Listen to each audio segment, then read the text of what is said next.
Hello friends, welcome to our channel. இன்றைக்கி என்ன பார்க்க போகிறோம் அப்படின்னு பார்த்தீங்கன்னா, சோம்பேறித்தனம் இல்லாமல் எப்படி சுறுசுறுப்பாக நம்மளோட வேலையை வந்து செய்கிறதுன்னு தான் வந்து பார்க்க போகிறோம். அதுக்கு முன்னாடி நீங்கள் நம்ம சேனலை வந்து ஃபஸ்ட் டைம் பார்க்குறீங்க அப்படின்னா மறக்காமல் வந்து சப்ஸ்கிரைப் பண்ணி சப்போர்ட் பண்ணுங்கள். என்னமோ எனக்கு தெரிஞ்சது எல்லாமே நான் உங்களோட வந்து ஷேர் பண்ணிக்கிறேன். நான் இப்படி தான் என்னோடய மைண்டை கொஞ்சம் கொஞ்சமாக வந்து மாற்றிக்குவேன். அதை தான் வந்து உங்களோட ஷேர் பண்ணுறேன். இப்போ வாங்க வீடியோக்குள்ளார போகலாம். இது கண்டிப்பாக உங்களுக்கு யூஸ்ஃபுல்லாக இருக்குது அப்படின்னா நம்ம சேனலில் வர வீடியோஸ் மறக்காமல் ஒரு லைக்கும் சப்ஸ்கிரைபும் பண்ணிட்டு பாருங்கள். என்னையும் ஒரு மோட்டிவேட் பண்ண மாதிரி இருக்கும். இப்போ வாங்க வீடியோக்குள்ளார போகலாம். இன்றைக்கி சண்டேயில் எல்லாருமே என்ன நினைப்பாங்க, ரெஸ்ட் எடுக்கணும் அப்படின்னு தான் வந்து நினைப்பாங்க. வாரத்தில் 6 நாளும் ஒர்க் பண்ணுறோம். இப்போ 7ஆவது ஒரு நாள் வந்து நமக்கு ரெஸ்ட் கிடச்சா நல்லா தான் இருக்கும் அப்படின்னு வந்து தோணும். ரெஸ்ட் எடுக்கணும்னு நினச்சோம் அப்படின்னா நிறைய காரணங்களுக்காக ரெஸ்ட் எடுக்கலாம். ஆனால் அதை எல்லாத்தையும் தாண்டி நம்ம இந்த வேலையை வந்து செய்யணும்னு நினைக்கிறோம் பார்த்தீங்களா, அதுக்கு நமக்கு காரணமே வந்து கிடைக்காது. ரெஸ்ட் எடுக்கிறதுக்கு 1000 காரணம் வந்து தோணும். ஆனால் வந்து வேலை செய்யணும்னு நினைக்கிறதுக்கு ஒரு காரணம் கூட நமக்கு வந்து தோணாது. அது ஏன் அப்படின்னு பார்த்தீங்கன்னா, நம்மளோட மைண்ட் செட்டே அப்படி. ஏதாவது ஒரு வேலையை செய்யணும்னா நம்ம வந்து காரணம் தேடுறோம். அந்த காரணத்தை ஃபஸ்ட்டு நம்ம கட் பண்ணிவிட்டு வேலை செய்யாமல் இருக்கிறதுக்காக காரணத்தை தேடுறோம். அப்போ அந்த காரணத்தை ஃபஸ்ட்டு கட் பண்ணிவிட்டு நம்மளோட வேலையை எப்படி வந்து செய்யலாம் அப்படிங்கிறத வந்து பார்க்கணும்.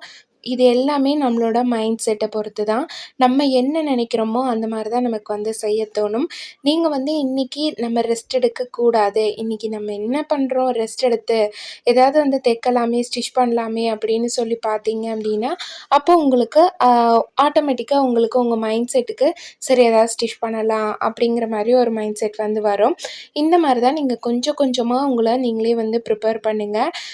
இல்லை ஒரு நாளைக்கு 2 நாளைக்கு நீங்கள் இந்த மாதிரி செஞ்சுட்டு அதுக்கப்புறமேலு வந்து டச் விட்டுட்டீங்க அப்படின்னா உங்களுக்கு வந்து அந்த தொடர்ந்து வந்து ஒர்க் பண்ணும் அப்படிங்கிற அந்த இதே இருக்காது. இப்போ நானுமே கூட பார்த்தீங்க அப்படின்னா, இப்போ கண்டினியூவாக வந்து வேலை செஞ்சுக்கிட்டே இருக்கிறேன். இப்போ ஒரு நாள் ரெஸ்ட்டு விட்டுட்டு எங்கேயாவது வெளியே போயிட்டோம் அப்படின்னா, 1 நாள் 2 நாள் ரெஸ்ட் விட்டுட்டேன்னா, 3ஆவது நாள் சுத்தமாக எனக்கு அந்த வேலை செய்கிறக்கு அந்த மைண்ட் செட்டே வந்து வராது. அப்படியே 3ஆவது நாள் செஞ்சாலுமே வந்து கம்மியாக தான் வந்து ப்ளவுஸ் ஸ்டிச் பண்ணுவேன். 4ஆவது நாள் அதுக்கப்புறம் கொஞ்சம் ஸ்டிச் பண்ணுவேன். 5ஆவது நாள் தான் வந்து திருப்பியும் நான் பழையபடி வந்து சுறுசுறுப்பாக வந்து வேலையை செய்ய ஆரம்பிப்பேன். இந்த மாதிரி தான். அப்போ நம்ம தொடர்ந்து அதை செஞ்சுக்கிட்டே இருக்கும்போது தான் நமக்கு வந்து நம்மளோட மனசு வந்து மைண்ட் செட்டு எல்லாமே வந்து பார்த்திங்க அப்படின்னா ஒரு வேலையை செய்யணும்னு தோணும். பேசிக்காக நான் வந்து அதிகமாக நினைக்கிறது என்ன அப்படின்னு பார்த்தீங்கன்னா, இப்போ நான் டைம் வந்து வேஸ்ட் பண்ணுறப்ப இல்லை ஏதாவது ஒரு பொழுதுபோக்கு விஷயங்கள் எல்லாமே பார்க்குறப்ப என்ன நினைக்கிறது, இப்போ நம்ம இப்போ சும்மா உட்காந்துருக்குறோம், அப்போ நமக்கு இதனால் வந்து ஏதாவது கொஞ்சமாவது பிரயோஜனம் இருக்கா, இல்லை ஒரு 10 ரூபாயாவது இன்கம் வருதா, இதுக்கே வந்து நம்ம ஒரு ப்ளவுஸு ஸ்டிச் பண்ணால் கூட நமக்கு அதுக்கு ஏதாவது வந்து அதுக்கு ஒரு 100 ரூபா வரும். சாதா ப்ளவுஸ்க்கு 120 ரூபா வரும். ஒரு ப்ளவுஸை நான் தைக்கும் போதே வந்து எனக்கு எவ்வளோ அமௌண்ட் வரும் அப்படிங்கிறது தான் வந்து கணக்கு போடுவேன். அந்த அமௌண்ட்டுக்கு ஈக்குவலாக நமக்கு செலவுமே வந்துடும். அதே மாதிரி தான் இப்போ இன்றைக்கி இதை தைச்சோம் அப்படின்னா அவங்களது ஒரு கஸ்டமர் இருக்கிறாங்க அப்படின்னா ஒரு 5, 6 ப்ளவுஸஸ்க்கு மேலே இருக்குது அப்படின்னா சாதா இத்தனை இருக்குது, லைனிங் இத்தனை இருக்குது, புடவை ஓரம் அடிக்கிறது இருக்குது. இது எல்லாமே வந்து நம்ம ஃபுல்லாக ஃபினிஷ் பண்ணி கொடுத்தோம் அப்படின்னா நமக்கு இந்த ஒரு அமௌண்ட் வந்து வரும் அப்படிங்கிற மாதிரி கால்குலேட் பண்ணி அந்த பணம் தான் நம்மளை வந்து வேலை செய்ய வைக்கிது. அதிகமாக எல்லாத்தையுமே வந்து பார்த்திங்க அப்படின்னா நம்ம ஸ்டிச் பண்ணி கொடுக்குறது எதுக்கு, அந்த அமௌண்ட்டுக்காக தான். அப்போ அந்த அமௌண்ட்டு நம்ம கிடைக்கணும் அப்படின்னா அதுக்கு நம்ம வந்து வேலை செஞ்சு தான் ஆகணும். அப்போ இப்போ இதை முடிச்சு கொடுத்தா அந்த அமௌண்ட் வந்துடும், அப்போ சீக்கிரமாக இதை முடிச்சு கொடுக்கலாம் அப்படிங்கிற மாதிரி எனக்கு வந்து தோணும். போன மந்த் விடவே வந்து எனக்கு இந்த மந்த் வந்து இன்கம் கொஞ்சம் அதிகமாக தான் வந்திருக்குது. நார்மலாக பார்த்திங்க அப்படின்னா நம்ம எவ்வளோ தான் வந்து ஸ்டிச் பண்ணாலும் என்னால் ஓரளவுக்கு முடிஞ்ச அளவுக்கு தான் நான் வந்து ஸ்டிச் பண்ணுவேன். அதே மாதிரி பார்த்திங்க அப்படின்னா ஒரு நாளைக்கு 500 ரூபாய்க்கு குறைவு இல்லாமல் ஸ்டிச் பண்ணிடணும் அப்படிங்கிறதும் ஒரு இது வச்சுருப்பேன். அப்போ மாதங்கண்டா நமக்கு எப்படியா இருந்தாலும் ஒரு 15,000 இன்கம் வந்து வரும். அதுவே எனக்கு போதுமானதாக இருக்கும். நம்ம இன்னமும் அதிகமாக நம்ம வந்து சம்பாதிக்கணும் ஆசைப்பட்டோம் அப்படின்னா அதுக்கான எஃபர்ட்டும் வந்து போடணும், அதுக்கான உழைப்பையும் போடணும். அப்புறம் ரொம்ப அதிகமாக வேலை நமக்கே கொஞ்சம் ஸ்ட்ரெஸ்ஸாக இருக்கிற மாதிரி தான் இருக்கும். மன உளைச்சலுக்கு ஆளாகிற மாதிரி கூட நமக்கு வந்து தோணும். எனக்கு வந்து வேலையே இல்லைன்னு நான் வந்து ஃபீல் பண்ணியிருக்கிற டைமும் உண்டு. ரொம்ப அதிகமாக வேலை வந்தப்போ என்னால் வந்து முடியவே இல்லை அப்படின்னு சொல்லி ஒரு எரிச்சலாக கோவமாக அந்த மாதிரியெல்லாம் இருக்கிற டைமுமே வந்து இருந்திருக்குது. அதனால் எப்பயுமே லெவலாக நான் வந்து வேலையை வச்சுக்குவேன். என்னால் ஒரு ப்ளவுஸ் 2 ப்ளவுஸ் முடியலைன்னா கூட நான் கம்மியாக தான் வாங்கிக்குவேன், அதிகமாக வாங்கிக்க மாட்டேன். ஏன்னா நம்ம வாங்கிட்டு கொடுக்க முடியலன்னாலும் அது நமக்கு வந்து ஒரு இதாக தான் இருக்கும். நம்ம அந்த டைமுக்கு அவங்களுக்கு முடிச்சு கொடுக்கல அப்படின்னா அவங்க நம்மளை என்னென்ன தான் சொல்லுவாங்கன்னே கிடையாது. ஏ உடம்பு சரியில்லை அப்படின்னு சொன்னாலும் சரி, எதுவுமே அவங்க கேர் பண்ணிக்க மாட்டாங்க. அவங்களுக்கு தேவை அவங்களோட ப்ளவுஸ் வேணும். நீங்கள் முதலே சொல்லியிருக்க வேண்டியதானே, நான் வேறு யார்கிட்டையாவது கொடுத்துருப்பேன்ல, ஏன் இப்படி பண்ணுறீங்க அப்படின்னு சொல்லி நம்மளை தான் வந்து ஏதாவது சொல்லுவாங்க. அப்போ அது இன்னுமே வந்து நமக்கு டென்ஷன் ஆகும். இந்த மாதிரி வேலையில் நிறையாவே வந்து நுணுக்கங்கள் இருக்குது. அது வந்து என்னென்ன எப்படி அப்படின்னு ஓரளவுக்கு தெரிஞ்சுக்கிட்டோம் அப்படின்னா எப்பயுமே ரெகுலராக நம்ம இந்த வேலையை வந்து செஞ்சுக்கிட்டே இருக்கலாம். ரொம்ப வந்து நம்மளை போட்டு வருத்திக்கவும் கூடாது. ஜாலியாக செய்யலாம் நம்ம வேலையை. நமக்கு பிடிச்ச வேலையை நம்ம வந்து ஜாலியாக செய்யலாம். நான் வந்து அப்படி தான் செஞ்சுட்டு கொண்டு போயிட்டுருக்கிறேன்.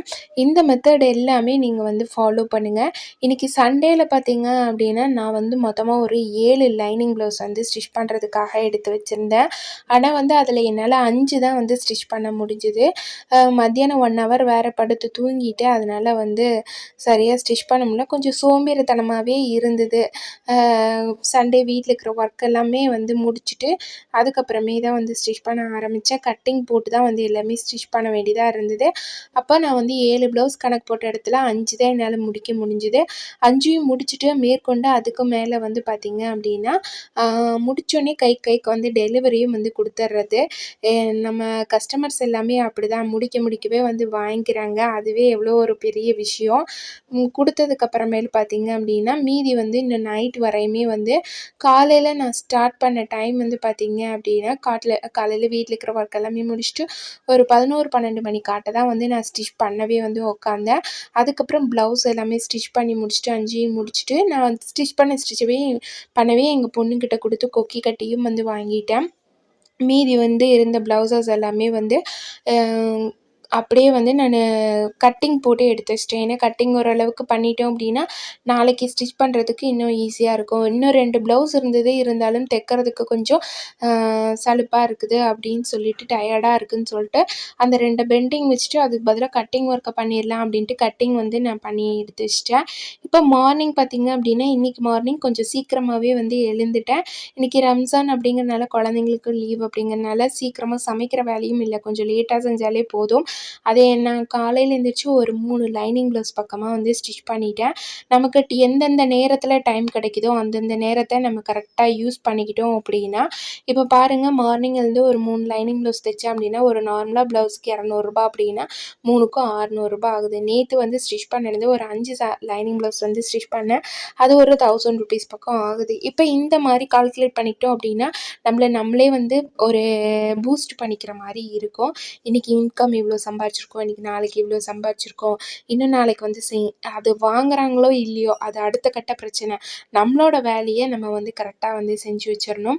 நான் பொதுவாகவே நான் இப்படி தான் மோட்டிவேட் பண்ணிக்கிறேன். அதை தான் வந்து உங்களோட வந்து ஷேர் பண்ணிக்கிறேன். ஏன்னா இன்றைக்கி எல்லாத்துக்குமே வந்து பண தேவை இருக்குது. அந்த பணம் வந்து நிறையா விதத்தில் நமக்கு செலவு வந்து வந்துக்கிட்டே தான் இருக்கும். அப்போ அதுக்கு நம்ம எவ்வளோ சம்பாதிச்சாலும் நமக்கு வந்து பத்தவும் பத்தாது. நம்ம செலவு போக மீதி ஏதாவது சேவிங்ஸும் வந்து எடுத்து வைக்கணும். உங்களுக்கு அப்படி பண தேவை இல்லை அப்படின்னா நீங்களாக வந்து ஓனாக ஏதாவது சீட்டு போடுங்க, இல்லை நகைச்சீட்டு போடுங்க. அந்த மாதிரி இருக்கிறப்ப அதை நோக்கி நீங்கள் வந்து வேலை செய்கிற மாதிரி இருக்கும். அப்படி இருக்கும்போது நம்ம வந்து வேலையை வந்து கரெக்டாக வந்து செஞ்சுருவோம். இந்த மாதிரி நீங்கள் ஒவ்வொரு இதுவுமே வந்து பார்த்து செய்யும்போது ஆட்டோமேட்டிக்காக நீங்கள் வந்து சுறுசுறுப்பாக வேலை செய்ய ஆரம்பிச்சிருவீங்க. யாருமே தேவையில்லை மோட்டிவேட் பண்ண. உங்களை நீங்களே மோட்டிவேட் பண்ணிக்கிட்டீங்கன்னாவே போதும். கண்டிப்பாக உங்கள் லைஃப்பை அப்படியே ஸ்மூத்தாக சூப்பராக வந்து கொண்டு போகலாம். வீட்டில் இருக்கிறவங்களுக்கெல்லாம் என்ன தொழில் செய்கிறது அப்படின்னு தெரியல, ஆர்டர்ஸ் வேணும் அப்படின்னா நம்ம தான் வந்து ஸ்டெப் எடுக்கணும்.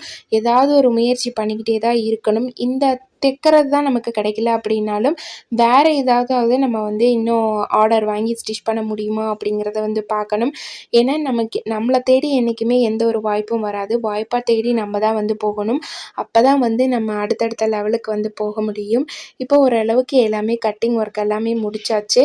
இன்றைக்கி ப்ளாக் இதுதான். இது உங்களோட ஷேர் பண்ணதில் எனக்கு ரொம்பவே வந்து ஹாப்பி.